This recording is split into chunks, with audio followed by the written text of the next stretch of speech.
goes without saying, but I was not born into this world with this doll as my ha.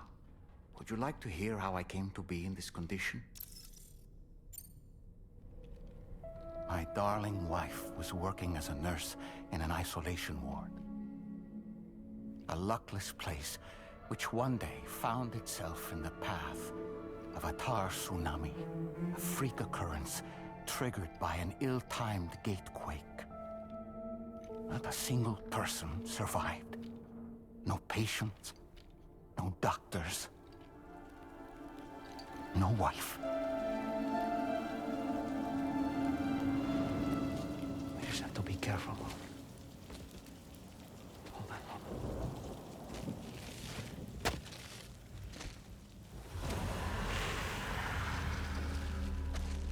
Access to the site had been restricted, but we weren't about to let that stop us. It was my daughter's idea. Come through. She was desperate to see her mother again. Be careful. Take off your hood. Okay, hold my hand.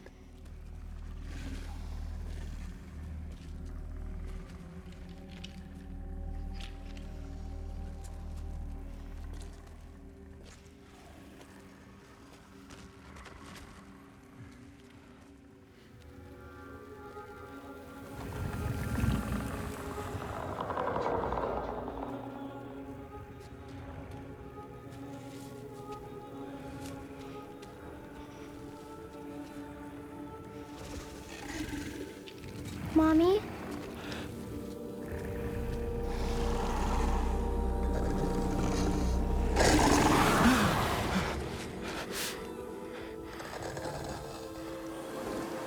It's me, honey. It's me.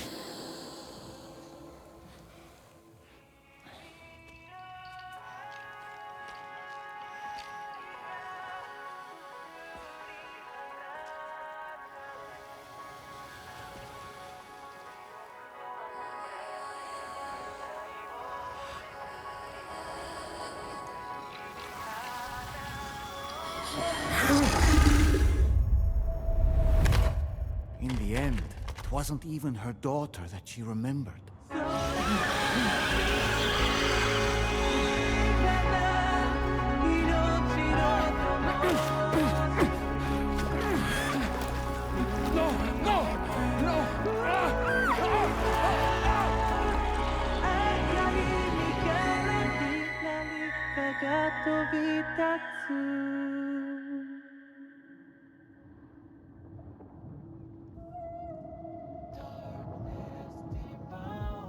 Before we knew it, we were swallowed by the tar, battered against the rocks, and eventually coughed back up into this world.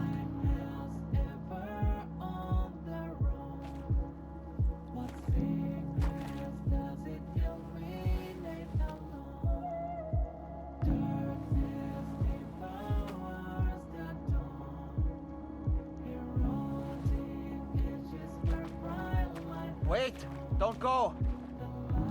Down here, please!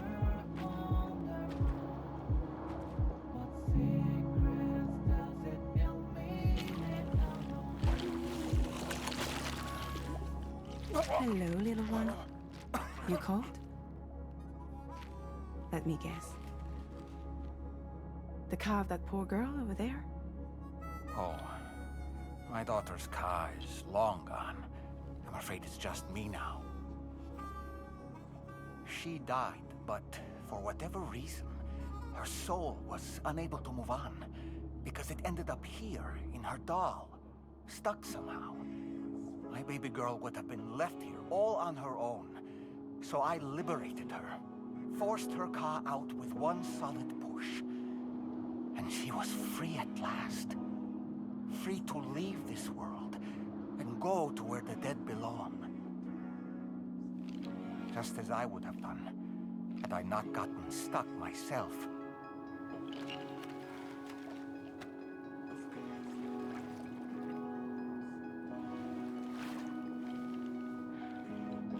I see. That's quite a story. Believe it or not, I've been looking all over for you, Mr. Spirit Medium. As you can see, I'm of no use to anyone. I can't go anywhere. I'll be stuck here for the rest of eternity, and that's that. Want to come work for me instead? Yoha's no good to you now. Huh. It didn't last long out of the tar. Poor old thing turned into a bog body in no time at all. You think you could bury them for me?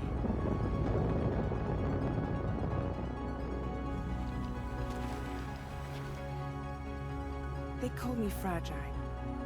What do they call you? The Talon Man, maybe? No. Dahlman suits you better.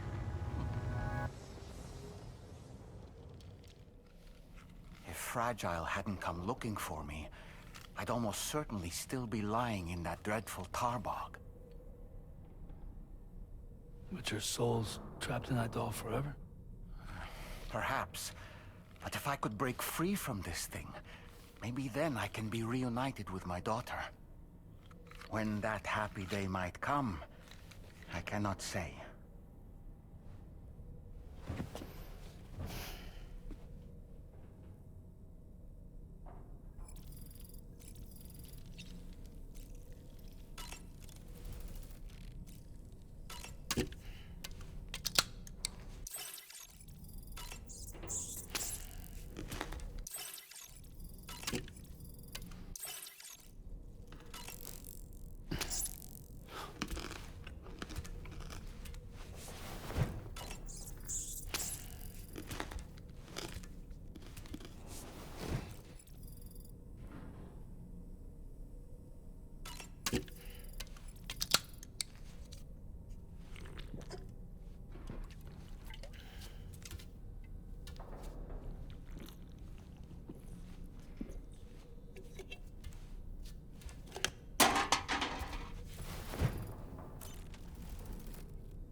I did what any father would do. I pushed my daughter's Ka out of this doll. And she was free at last. Free to leave this world and go to where the dead belong. Thank you for listening to my story, Sam. But enough about me. It's time I let you focus on your job. As I mentioned before, I lost my wife to a tar tsunami. And after she died, she turned into a gazer. My daughter was unable to accept her mother's passing. She pleaded with me to see her again. As a medium, I thought it was within my power to grant her wish. So I gave in and took her to the hospital where her mother had died. It was the worst mistake I've ever made. I thought it was the right thing to do, taking my daughter to be reunited with her mother. And when we arrived, we played her favorite song, hoping for a reaction. But it was too late. She had no memories of our time together as a family. She was no different from any other gazer. To be honest, I already knew that deep down. My daughter's Ha was swallowed up by the tar soon after, as was mine. And eventually, my Ka became stuck inside my daughter's doll. A prison very much of my own making. I couldn't tell you how long I lay there, until finally, someone came. Fragile. Looking for fellow doomed sufferers to recruit to her cause. I wouldn't be here if it weren't for her.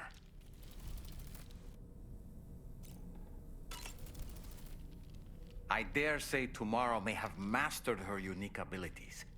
She can complete the apple aging exercise flawlessly and with remarkable consistency. It's been a boon for her confidence, and I am ever so happy for her, as I'm sure you are as well. That sure looked good, Sam. I feel as though I've seen those glasses before. No matter what misfortune may befall him, that adventurer is going to keep exploring the continent. I just know it. Is it the primal calling that compels him to make these journeys? Or perhaps he's become addicted to the thrills that come with experiencing the unknown. Regardless of his motivation, when I see how distressed his son is, I want to do what I can to get him home safe.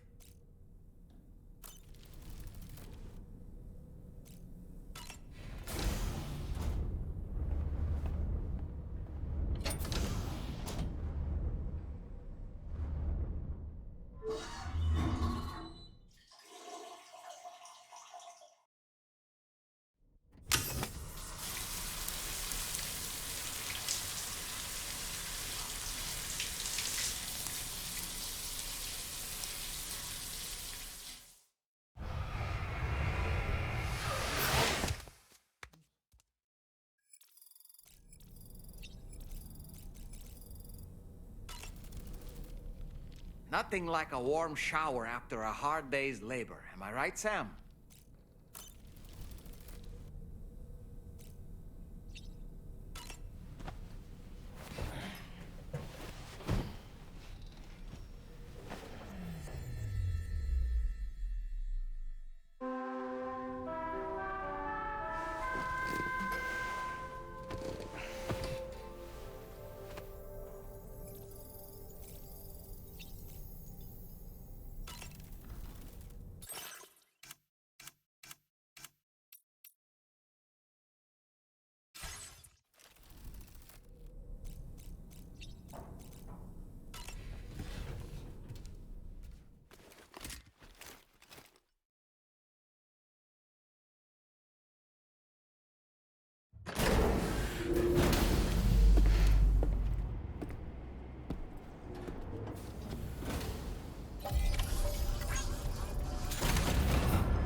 Feels good.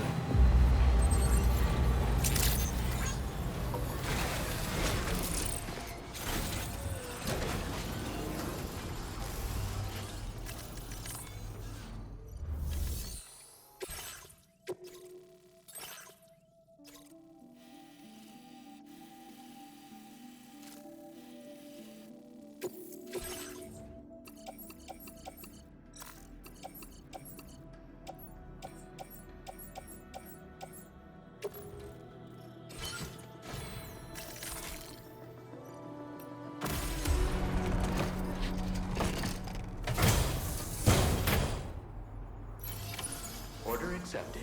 Thank you. I have faith in you.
I'm afraid you've dropped some cargo, Sam.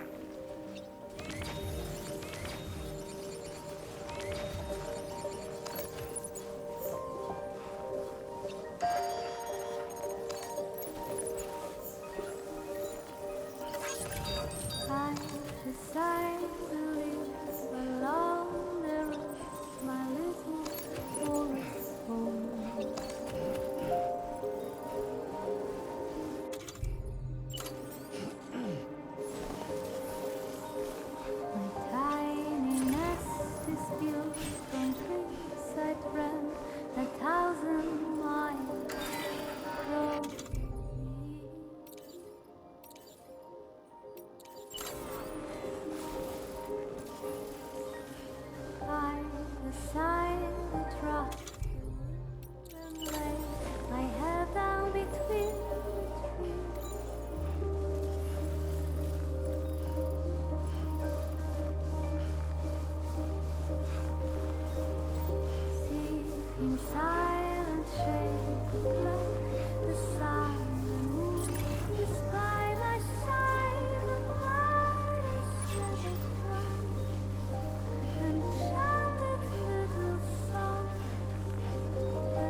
Glad you got it here in one piece.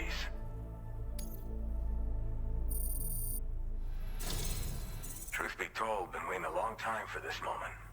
But I always knew you'd come my way. Go ahead and use your Cupid to get me online.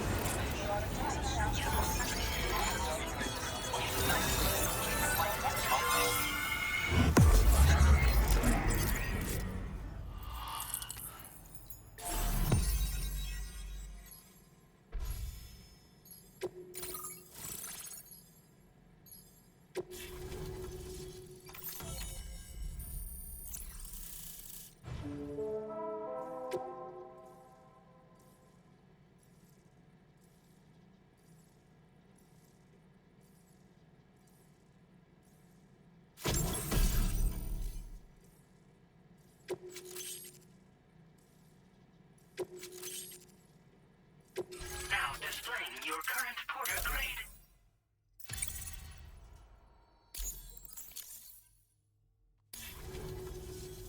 All right. Connected to the network. Which means I can finally start fixing up this observatory. In case you haven't heard, we've been seeing an increase in chiral density in every region as the network has expanded. More instances of strange phenomena outside network coverage, too. And I've been told this is indicative of plate gate emergence. You know, after being alone all this time, I wasn't sure I'd be able to stay the course. Till you arrived with that life-saving cargo. Should be all set to hold down the fort now. Not exactly a one-man job, but I'll do my team proud. Oh, I've shared schematics for an oxygen mask with you. I'll help you stay active in areas where the air's thin. Personally, I'd recommend you wear one at all times when you're in my neck of the woods. You know, at high altitudes, on mountains, like this one, for example. And if you climb above the cloud layer, you've got even less oxygen to breathe. Saps your energy even if you're not doing anything strenuous. Over time, you'll cover less distance and be at increased risk of slipping and falling. It's a good idea to wear your oxygen mask to help you stay strong and sharp. Tar current fluctuations and whatnot. Mostly in the eastern part of the continent and elevated regions. Going forward, I'll also be paying very close attention to signs of plate gate emergence. Unfortunately, the chiral cloud layer has been gradually descending ever since I got here. Everyone was suffering from exposure, and I'm the only one who stuck around. You're the first friendly face that I've seen in a minute. Mother Nature won't show you any mercy around these parts. The biting cold and steep slopes will slow you down, or stop your progress altogether. Now would be a good time to make sure that you're fully prepared for the journey ahead. By the way, the aeronautical engineer who lives northwest of here just posted a sub-order for you. Seems something at the Ghost Mech factory's got him all hot and bothered. Help him out and he might hook you up with some useful gear. In any case, I hope you'll come visit me here again sometime. I understand it's a lot to ask folks to make the trip on a regular basis. But that's why I'm hoping I can offer you stuff that'll be of use in hazardous conditions like these. Keep on keeping on, man. And thanks again for all your help. This is the President, Sam. Chiral network coverage has just passed the 75% milestone here in Australia. The next leg of your journey will take you to the southern part of the continent.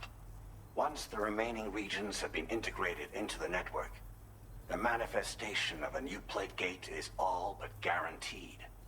Marshal your strength to overcome the final hurdles and make this continent whole again.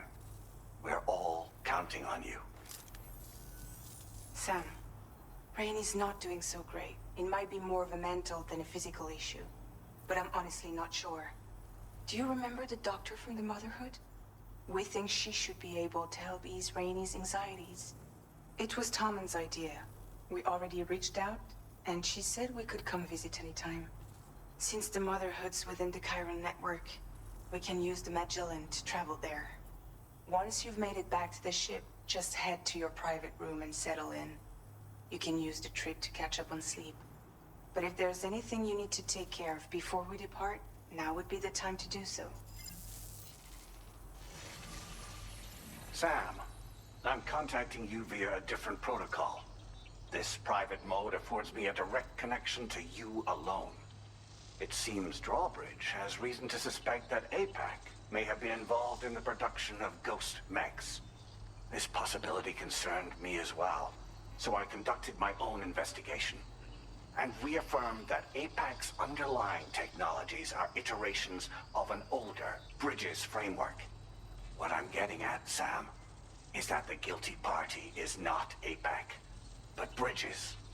Which is to say, the UCA may also have some involvement with ghost mech production.